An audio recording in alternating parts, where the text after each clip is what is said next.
Welcome to the Cobcast, where we uncover the truth, ignite your mindset, and explore the realms of health, wealth, and conscious living. Join me in exploring the hidden secrets of the world, unraveling the mysteries of cryptocurrency, and also cultivating a mindset for financial health. I'm your host, Chris O'Brien, reminding you that when in doubt, it's time to zoom out and see the bigger picture. So get ready for an uplifting experience to help you come out better. Welcome back, everybody, to the Cobcast. This is episode 5. Last episode, in episode 4, we talked about where the word come out better came from. Like, what is that brand? What is that meaning? How do I embody it? And how can you implement it in your life? And that was really, really good. So make sure you tap back into episode 4. Episode 5, we're going to go deeper into that concept. Because remember what I said, coming out better. What are we coming out from? And if we were to zoom out and look at you, me, and billions of people around this world, we all came into this world at one point. We call it our birthday. We call it the day that we were born, the day we came from our mother's womb. We came into this world, and that was the start of our soul's journey here on earth. Now, here's the thing. When we were born, it was probably a long time ago. For me, it was over 35 years ago. I don't remember every single detail of when I was born, let alone the first weeks, months, even years, perhaps, with those core memories. So what I want to share with you guys today is something very, very eye-opening, very interesting of how this world starts and how we've been actually birthed into a system, into a matrix, or into a program, into a reality, a simulation. There's so many different words people give it. And how that actually birthing process went and what has actually happened in the systems that have been set up in place. So what I'm going to be referencing today is from this book right here by Pao Chang. This is called Word Magic. And obviously you guys can see I have got tons of notes on it. I've read it multiple times. It is fascinating and very, very eye-opening. And this one chapter, chapter 2, we're going to talk briefly on how this whole matrix was started, how this whole illusion was created since the day you were actually born to your parents, which is a pair of people that are technically renting you because you come in with a birth certificate that you now have a CUSIP number and on the social or the stock exchange. And let's stop there. Let's simplify it even further. So I'm going to read a little bit from this page, from this book, in reference and chime in on a couple things to help you guys truly start to realize what's been going on. So to know how word magic is used to manipulate the body, mind, and soul, you got to know how words are used in everyday life. Now, there's levels to this, right? They're looking for ways to manipulate us and trick us. And the best time to trick you to play this game that they create called life and reality is the day when your mother gave birth to you. So the words that are used to describe this birthing process are strongly related to something called commerce. Now, commerce is a series of trade. Remember, we live in a very fictitious, propped up, fake, illusionary world, which we'll get to in other episodes down the line. But for today, this is just our starting point. Now, here's the crazy part. Before there were airplanes and trains, when people wanted to send products to people in other countries, they often sent them on a what? On a cargo ship, a ship. Most trade is around the world through canals and paths of ships and cargo ships until we discovered airplanes, trains, and so forth. Using ships to send goods to other countries became so important that many laws were created to protect merchants and their products. Now you're starting to get into something what's called the law of water, admiralty law, which is very fascinating because it's something we've never been taught. The two laws that dominated the sea business were admiralty law, law of the sea, and maritime law, which is the law merchant. Both of these laws originally heard cases involving commerce on the seas, and eventually it spread beyond the sea, and now it's used in most court systems throughout the world today. Now, it's interesting when you think of the court system, people are there because they break the what? The law. And when you break down the word law, L-A-W, you have land, air, and water. So we've been under admiralty law jurisdiction. So today, nearly every courthouse in the U.S., Canada, the United Kingdom, Western and Eastern countries operate under admiralty law and maritime law. Now, let's get back to the whole birthing process, right? Where this all starts. Pretty crazy. So ships and merchants. When a ship reaches its destination, the captain orders his crew to prepare the ship to be what? Docked. The word docked sounds a lot like doctor. And where do most people go give birth? In a hospital, and the doctor brings the baby. After the ship docks, the crew can start unloading the cargo and products off the ship. The ship is also called a vessel. So after a ship docks into a shore, it's considered, you can look this up, a berthed vessel. Happy birthday. The word birthed is phonetically similar to the word birthed. Birthed and birth sound very the same. One letter changes it. These two words are spelled differently but sound similarly. This is where word magic is starting to deceive us. This is just a small taste, you guys. There's so much more. Before the crew can unload all of the cargo and products off the ship, they have to first show a certificate of manifest. What do we get when we're born? Everyone ever ask you for your birth certificate? To the dock operator or whomever is in charge of the dock. The certificate of manifest is a record that all information about the products, the registration number, country of origin, manufacturer, certificate of manifest is basically our birth certificate. We're a product of the system. We're not a human. We're not a natural living person. We're just a dead corporation, a corporation. On your birth certificate, there's a registration number. So you can actually go look up your birth certificate today. Check this out. There's a registration number, country of origin, and a manufacturer. The same as a boat, the same as a ship pulling into the harbor. What is going on here? Metaphorically speaking, the manufacturers that created you, the product, are who? Who manufactured you? How are you birthed? How are you born? How are you conceived? Your parents. A pair of people that technically are renting you because you're a property of the state, of the government. The process of using ships to deliver products is where the word shipping comes from. Did you notice that the word shipping has the word what? Ship in it. Another word that has the word ship is called citizenship. When you split the word citizenship into two words, it turns into citizenship, meaning citizen of a ship. Back to the vessel, back to the dock, back to admiralty law. Now you're under this jurisdiction, a certain law that is not natural, is not universal, is not created by God. So when a ship is in the process of being docked, it's being guided to berth. The word berth is defined as a space for a vessel to dock or anchor. Based on this info, when a person is unloaded, when a product is unloaded from a ship onto a dock, it just went through the berthing process. Remember, the word birth and birth are very, very similar. The birthing process of a baby is related to the process of delivering a product on a ship. Every woman has a body. Another word for the body is vessel. A vessel can also be called a ship. The words body, vessel, and ship can all mean the same thing to represent a human's body, a woman's body. This is why a ship is often referred to as she, and the main ship is often called the mother ship. Whew. So within about 5 minutes, you just learned the true forces of how and why we are birthed and when we are born and when we are registered as a birth certificate. Eventually we get a social security number. Eventually we have a birth certificate related to a CUSIP number, which actually has tons and tons of wealth and money attached to it. We just never knew we had it. Imagine coming into this world with tons of wealth and they never told you. And so now we are registered in exchange on the stock market. We are now referred to as chattel, sheeple, and that's actually proven. So here we are, conceived, God's greatest creations, born into this world, birthed through our mothership and docked by the doctor at the hospital and given our birth certificate where we put the sole, S-O-L-E, of our foot on a piece of paper, and now they have our soul.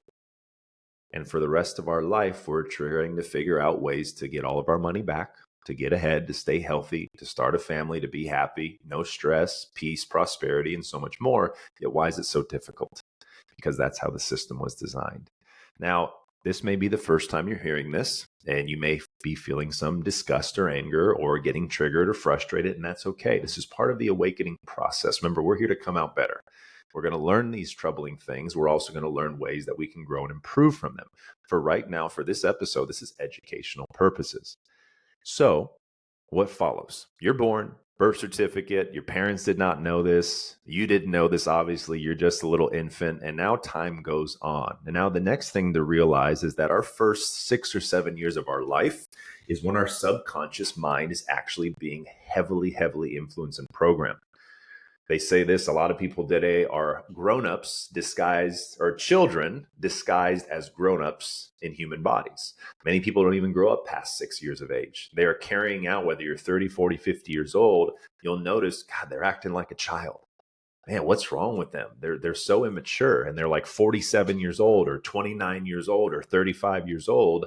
Well, it's because something happened probably, perhaps, in their first 6 or 7 years of their life, traumatically, or an experience or a belief system or a program or a trauma or whatever it is that they have carried on their whole life. Isn't that insane? Just to even fathom and think about. Some of us are walking around with wounded 3-year-old personalities inside of us, so we manifest it as anger and frustration. Now, going back obviously to your first years of your life, you are heavily influenced by your parents, and you are going to get their programs passed down for you. Now, here's the tricky part. Consciously, right now in this moment, listening to this, or when this episode is done and you're back into your reality and world, it's hard to think consciously. It's hard to remember specifically what our parents were telling us when we were 1 year old. 2 years old, we didn't even know how to talk. We were making noises and sounds, and the best way to communicate was simply to cry, laugh, smile, or giggle, or go poop to get our parents' attention, whatever we did at that time. So as years go by, we start getting imprinted with belief systems, with programs, with patterns, with language, with emotional availability from our mom or our dad, or some of us grew up without parents, or with a single mom or a single father, or a dysfunctional family. Now, here's the thing. These are the cards you were dealt. Sometimes they don't work out in our favor. You don't have to fall victim to these programs. You just now have to learn how to play with these cards you are dealt. So the power always comes back to you. I always want to remind you throughout these episodes, and when I share more with you guys down the road, is this all is about empowerment. This is awareness, empowerment, education, things that will give you that motivation or inspiration to look back, do the work, heal yourself, learn from your mistakes, and grow and come out better. So as these imprints and that these programs are being put on us, there's tons of external stimuli. Now, I was blessed to grow up in a world without social media. I was blessed to grow up in a world hardly without the internet presence or very, very strong mainstream media influence. It was a very simple upbringing. It was more about the external world of parks and toys and petting zoos and playgrounds and imagination and make-believe and playing with friends. And it was beautiful. We didn't have Bluetooth screens or ways to scroll endlessly or iPads or real smartphones when I was growing up. So we have to recognize today the world is a little bit different. The way kids are being raised is a little bit different. I don't have children personally. I don't know when. I do want kids, of course. I want to pass down my lineage into a beautiful future for so many. Yet for the time being, it's been very interesting to observe different ways people are raising their children, especially outside of the system. Many moms and dads are waking up to this principle, and that's why homeschooling is being more attractive, getting kids to travel more, limiting screen time, getting out in nature, being emotionally available, things that perhaps you never got, yet now you want to always give. There's always that gap, right? That give and that get. Usually you like to give things you never got as you age, or you usually like to get things or have people give you things you never got when you were growing up. So as you are growing up and you're living, you're developing your brain, your subconscious beliefs are forming, the way you interpret the world is forming. You learn that, that fire is not just the light, it's hot, and you learn these things. You see that square shape of what you never knew was ice is really cold, and now your finger gets stuck on it. You see that spinning thing in the air or on the ground is, if you put your hand in it, boom, it's going to hurt you because that's a fan. You try something to eat and it's really spicy and you spit it out, and now you know what spicy food is. So life itself is the program, is the teacher, the experience of life itself as we are born and raised. And so it is imperative, whether you're a parent right now or if you're reflecting on your childhood, of what environment were you in? Did you have available parents? Maybe you lived on a farm. Perhaps you were always traveling. Maybe you felt isolated. Maybe you were one of 5 children and you never got that attention. So here today, all you do is try to people please to get that attention. And it's so interesting when we start to reflect on this, be present, reflect, and look how we can improve and change going forward in the future. After these years of programming, these subconscious beliefs and hardwired patterns come into play and they really start to get embedded and repeated. Language is so important. As you guys know, this is just a simple excerpt from this amazing book called Word Magic. Words are very, very powerful, and the stories we tell are very, very powerful. The narratives we speak out hold tremendous power, and they say the strongest muscle in your body is what? It's not your biceps. It's not your chest or your six pack or your glutes or your calves. It is literally your tongue. Your tongue is the most powerful muscle in the human body. And some will say your tongue goes from right here in your mouth all the way down and connects to your feet. Interesting, right? So when we look at how important words are, how important our programs are, eventually we'll start to go to the next step of how this world is created, where for most people, not all, for most people, that is education. That is indoctrination, and that is the Rockefeller School of Information. This is called school, grade school, preschool, middle school, high school, college, master's, doctorates. So at an early age, usually we start with pre-K. We're in preschool. We're learning the basics. What is an apple? 1, 2, 3, 4, 5, the simple things. It sounds great. As we progress, though, you'll start to notice that the information given becomes very linear. If it's not by the book, your teacher's not going to teach it, and they're only going to teach what they were taught. So the question is, who set up the system? What was the criteria? What was the end goal? Why do we have, preschool and then kindergarten and then 1 through 6 and then middle school and then 9 through 12 and then college? Who made up this whole pattern? We never question it, right? Why? Because our parents did and so do we. So it must work. I mean, people are getting degrees, people are getting jobs, great, they're staying out of trouble. There are some benefits in terms of a system and a structure for people to follow, yet is it actually intended to be that beneficial? So we have to look at our research. We have to look at our history, not what we were told in school, not what we were told in our history books, because our history has been changed so much. And now we're getting to something called the education system, the Rockefeller Board of Education. So John D. Rockefeller, a famous entrepreneur, philanthropist, known for the oil fields, pharmaceutical, automotive discovery, and so many amazing things. Well, he found a way to influence the education system, follow the money, right? Just like anything else. So he created a system and he said, quote unquote, he wants to create a nation of workers, not free thinkers, not critical thinkers, not entrepreneurs, not people that go outside of the system and find their own way or veer off the beaten path. He wants more people to work. He wants more people to be employees. Why? Because he needs employees. His oil fields need to be mined. His company's seats need to be filled. His lobbyists and doctors of big pharma need to be registered. So he started creating a system that trained you and I that once we are done and go through all the way up until college, even a graduate degree, we're now ready for what? To get a job. We're ready to work, go to the workforce. We're ready to get our chisels, our picks and our shovels, whether it's labor work or digital work or intellectual property, which is called IP, sweat equity. Physical work, IP is intellectual property. So if you think about, look at all the concepts, look at all the categories and segments and lessons and criteria and curriculum that we were given from preschool, kindergarten, first grade, second, third, fourth, fifth, sixth, middle school, high school, college, and so forth. How many of you guys have used Pythagorean's theorem in your life to raise a family, to pay your taxes, to change a tire on the car, to learn how to invest, to learn how to save, to learn how to build, to learn how to create? Probably very few. Why are we learning these principles and topics and concepts in grade school or high school or college, which 98% of them we don't even apply unless we're a specialized segment or industry? Because remember, most of these systems in play, the ideal infrastructure is wanting you to be a worker, which is a 9-to-5 W-2 employee waged salary person that has to trade their time for money. You're programmed that way. When does school start? Usually 8 o'clock, 9 a.m. And when do you get home from school, especially if you have a sports, maybe 4 or 5 p.m.? Well, when do you clock in typically to a 9 to 5? 9 to 5. So it's interesting how we get a lunch, we get a little break.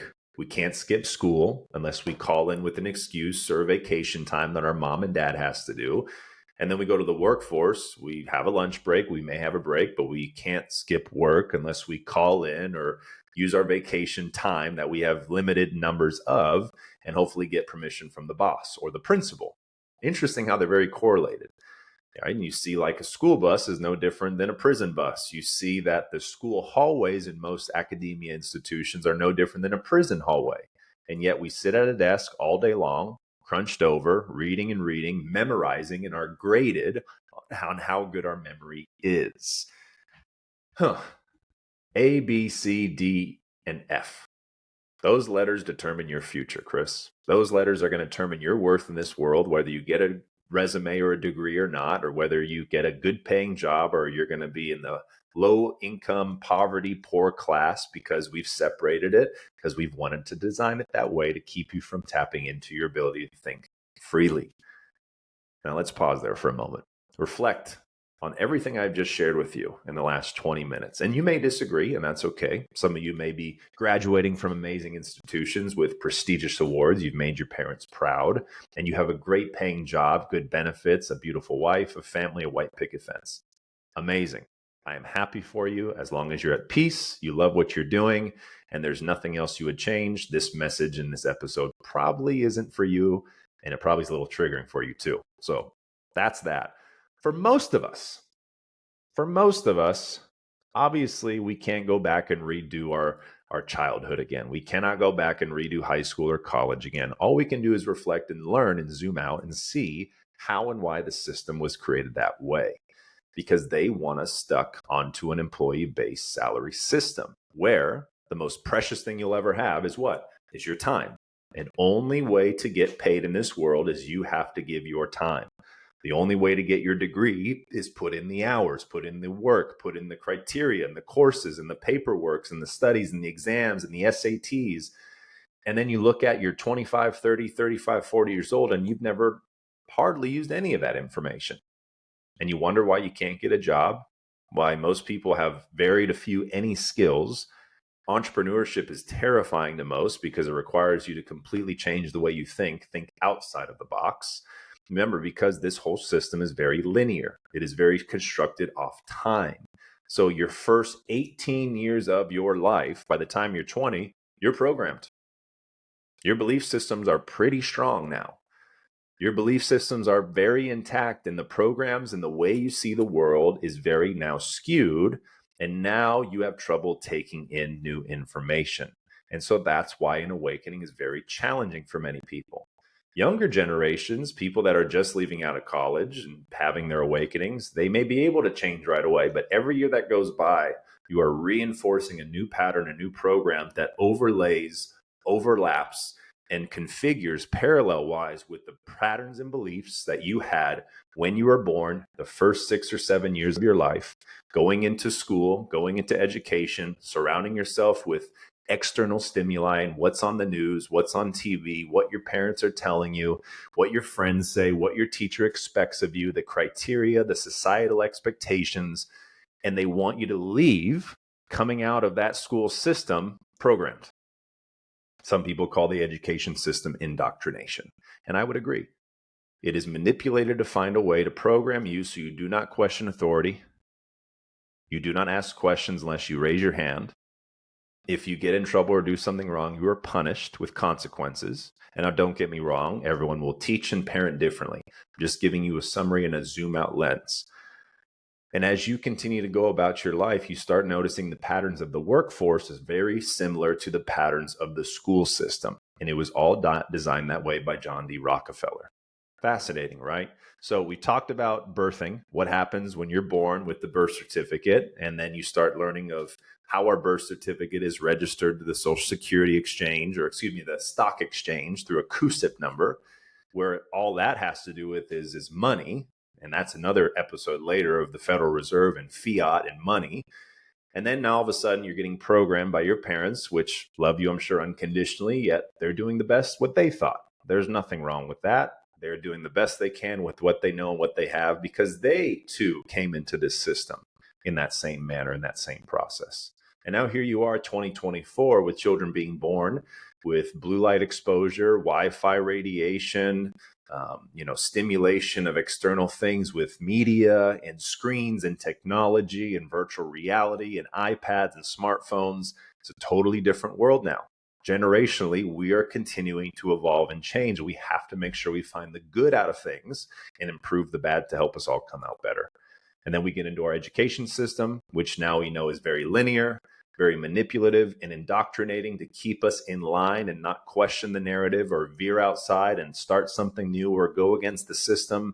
It's always interesting. Some of the most important, successful, wealthy, powerful people in this world didn't go to college. They didn't go to high school. They dropped out. They were a dropout story, yet they always have the greatest transformations and the greatest success. Now, it wasn't just luck. You may start to wonder why. Well, perhaps it's because they left the indoctrination and they went to life teaching them or books outside of the mainstream narrative culture. And no longer are they just a cog in the wheel or a worker in the workforce like the Rockefellers wanted. They are now a truther or now a critical thinker or a dot connector or a business owner or a visionary or a free thinker. They are someone that is starting new companies and working with people and understanding psychology and how the brain works and, spirituality, not religious indoctrination and limited thinking and narrow-mindedness and getting stuck in this box, so to speak. We're coming out better from the box. We're very infinite. We're multidimensional beings with so many different ways to perceive this world, yet they've boxed us and programmed us in to think a certain way, to talk a certain way, to do a certain way, and to think that there's only one way to do it. And if you go outside of it, well, best of luck. You're going to have a lot of problems. People are going to come at you. You're going to fall and make your parents not proud of you. You're going to let down your friends. There's consequences, right? Just like they give you detention. If you get out of line, you have detention. So it's really crazy to think, right? So this episode today, just to summarize it, we gave you the breakdown. What happens when you're born, going into your beliefs and programs, going into school, and then into the workforce. And again, that's why I'm so passionate about entrepreneurship. I'm so passionate about being your own business owner, a creator. There's so many tools today that weren't around decades ago, let alone years ago, that you can use to come out better in your life, transform your habits, upgrade your skills, improve your consciousness, and all sorts of other things to make you that better person. Remember, we cannot choose the cards that we're dealt when we're born. However, we can learn how to play them correctly.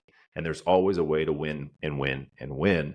And that's how we're going to come out better together. So I pray this episode shines some light on the system.